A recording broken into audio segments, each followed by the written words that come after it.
భారత రాజ్యాంగ నిర్మాత భారతరత్న డాక్టర్ బిఆర్ అంబేద్కర్ ఆధునిక భారత సమాజ నిర్మాణానికి పునాదులు వేసిన బాబాసాహెబ్ సేవలు చిరస్మరణీయం. స్వతంత్ర భారత్ తొలి న్యాయశాఖ మంత్రిగా స్వేచ్ఛా స్వాతంత్ర్యం కోసం పోరాడిన ఆ మహానుభావుడు అందించిన సేవలను ఎప్పటికీ మరువలేము.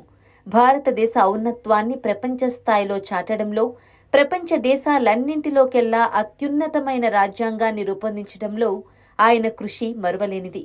మనిషిని మనిషిగా గుర్తించి స్వేచ్ఛను ప్రసాదించిన మహోన్నతమైన వ్యక్తి డాక్టర్ బిఆర్ అంబేద్కర్. మరి అంబేద్కర్ అంటే దర్శకధీరుడు రాజమౌళి తండ్రి, ప్రముఖ రచయిత విజయేంద్ర ప్రసాద్కి అమితమైన అభిమానం. గత 4 దశాబ్దాలుగా తెలుగు సినీ పరిశ్రమలో రైటర్గా రాణిస్తున్న ఆయన ఎన్నో అద్భుతమైన కథలను అందించారు. తనయుడి విజయాలలో కీలక పాత్ర పోషించారు. ఇక రియల్ లైఫ్లో ఎలాంటి విషయంలోనైనా తన అభిప్రాయాలను నిర్భయంగా వెల్లడించే వారిలో విజయేంద్ర ప్రసాద్ ఫస్ట్ ప్లేస్లో ఉంటారు. గతంలో సర్దార్ వల్లభాయ్ పటేల్కు మద్దతుగా గాంధీ, జవహర్లాల్ నెహ్రూలపై ఆయన చేసిన కామెంట్స్ కాంట్రవర్సీ అయ్యాయి.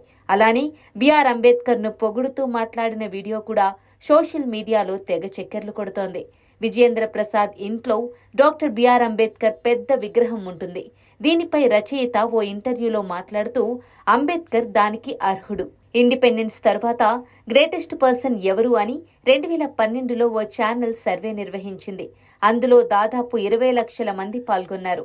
స్వాతంత్ర్యం తర్వాత భారతదేశంలో అతి గొప్ప వ్యక్తి ఎవరు అని అడిగితే ఈ సర్వేలో అంబేద్కర్కు ఫస్ట్ ప్లేస్ రాగా అబ్దుల్ కలాంకు సెకండ్ ప్లేస్ వచ్చిందని తెలిపారు విజయేంద్ర ప్రసాద్. అయినా అంబేద్కర్ గురించి రీసెర్చ్ చేసి తన ఇంట్లో ఫోటో పెట్టుకోలేదని, ఆయనంటే తనకు ఇష్టమని తెలిపారు.